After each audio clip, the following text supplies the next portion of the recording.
I've just flown in. I'll talk a little bit about IT, in particular my own experience, but it's interesting when you talk about IT and the exploitations you'll see in a moment around digital in particular. What I find particularly challenging is really its application, how IT as a department can really facilitate a business's delivery. You know, I've just flown in on an airline which remained nameless, but this airline was very good as I come through. As I entered the airline on the walkway, because the lady had a pair of recognition glasses on, electronic, without being by the manufacturer, which were on pilot, and I was very impressed because she knew who I was from recognising my photo. I fly this airline a lot because we're an international company. She'd recognise the sort of type of drink I'd like to start my journey with. All very impressive, and I remember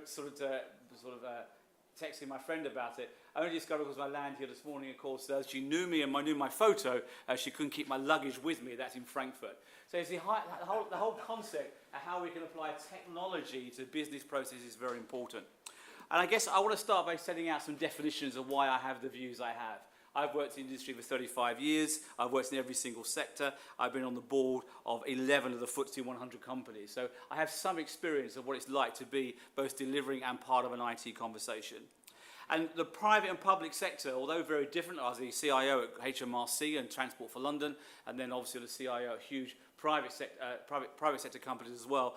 There is not a huge amount of difference between those, not as much as people would like to imagine. Except that in the public sector, they like to be like the private sector. In the private sector, they want attributes to the public sector. If only they talked, of course, life would be a lot easier. But you'll see some of those confluences as I go through my conversation. I also have this big issue for me in the industry, and I've been in the industry long enough to remember the millennium bug. Now, those don't remember the year 2000. That was the high point of our industry. It was the high point of our industry in terms of investment. We could ask for any money on some excuse. Allegedly, on the 31st of December, something would not happen on the 1st. Suppliers were throwing things at us at inordinate markup rates. And of course, boards were sufficiently frightened enough to pay out for it. That was our high point. The downside, of course, as you'll see later on, is left CEOs very frustrated, both by the technology, by the failures to deliver, and also ultimately for IT appearing not to be fit for purpose. There is a famous quote by a chap called Helliker, who wrote a very good project management book that said this: "If at first you don't succeed, destroy all evidence that you tried." And IT have been on that game, in my opinion, for many years, and today is all about my opinion. If you ever join McKinsey, as I had a brief sojourn in my time in McKinsey, you're given a handbook of how to operate as one of their senior partner consultants, particularly in the IT renewal part I worked in. And in chapter 5, under the words, "If your project is failing," it has the following opening sentence: "If at first your project doesn't have success, do not reveal this to the client, redefine success." And for me, I found, I'm not sure they still have that now, but certainly in the version of the McKinsey book from 15 years ago, it has it there. IT has been trying to redefine the pass mark to get to the answer.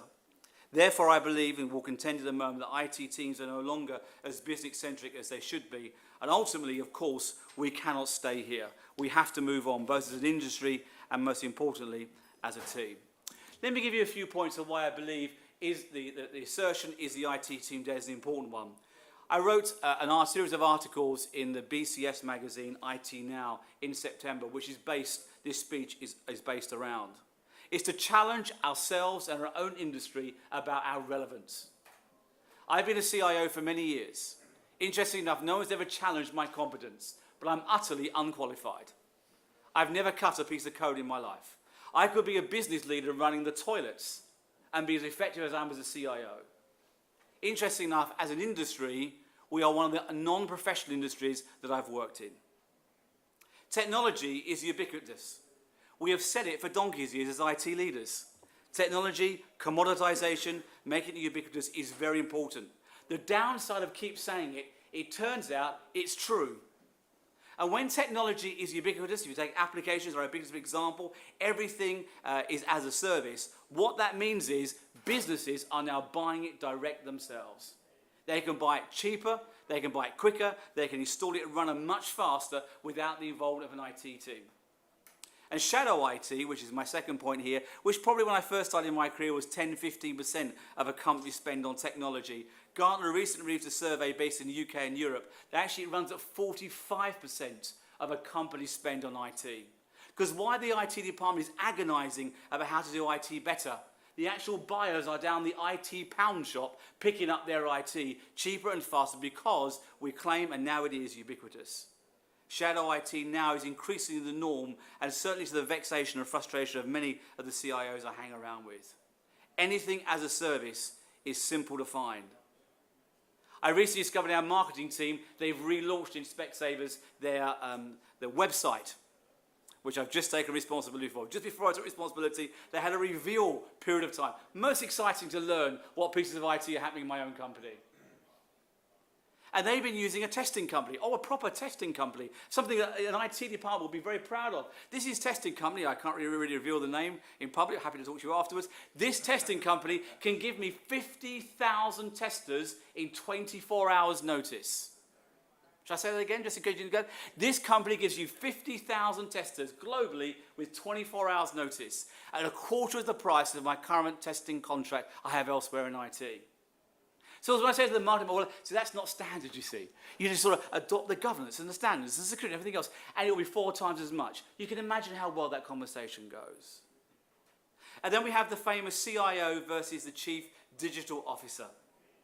From the articles I wrote, we had thousands of replies. Most replies that IT Now or BCS have ever had to their magazine, because I guess the title is provocative enough to get some sort of reaction.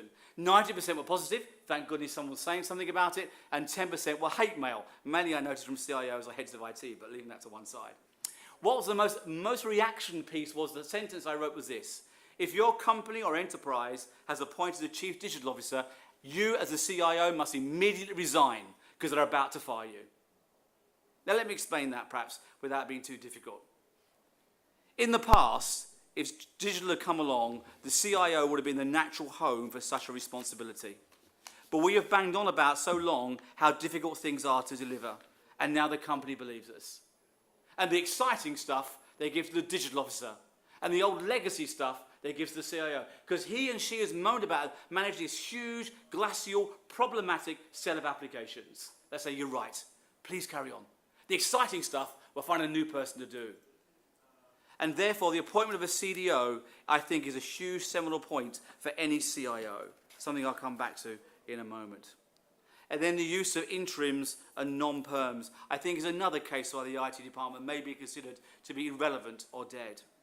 We have heavily relied on interims, heavily relied on consultants, day raters, consultancies, individuals.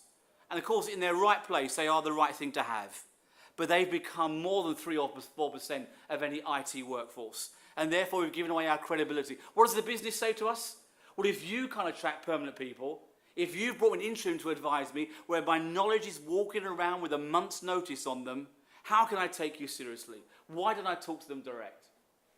That is a huge challenge, because we have grown lazy in IT as a function. And therefore, the quick insertion of bodies we think will bring us huge value, although it rarely does. And I believe that reduces the actual professionalism and the core commitment to us as a department or a team in any organisation. IT is no longer seen as the heart of the business. And how do I measure this? Well, I look at the planning rounds in many companies I go to, or consultants or CEOs I go and visit. I was with a CEO of a huge advertising company last Thursday. He said to me, Phil, do you know what happens in IT? I said, what, generally, or in your IT? He said, well, either will do, actually, but let's start with my IT. I said, well, I've only been here an hour. He said, but I have no idea. I've been here 11 years. I've had the same CIO for 11 years. It is an utter mystery to me. I said, well, go and ask. He said, I did once. I have no idea what he said. But having no wish to embarrass myself as a CEO, I nodded a lot and thought, you know what, I'll ring some friends. Now, if I could say to you that's a one-off, I'd love to. I can quote you 20 or 30 UK CEOs who have said the same to me in the last 12 months. The business is working round us, because ultimately the business wants results, and it needs to understand whether we can get those results. Why do I think we're along the heart of the business? Well, CIOs increasingly are not on the boards of their company. The appointment of Chief Digital Officer I mentioned before. The UK government, under sort of 2 or 3 key individuals, have actually completely destroyed in government the role of the CIO. And people are looking at that outside, wondering why we have them. That flawed approach and the behaviour themselves of the business units, I think, indicates ultimately whether we're at the heart of the business or not. I believe IT is no longer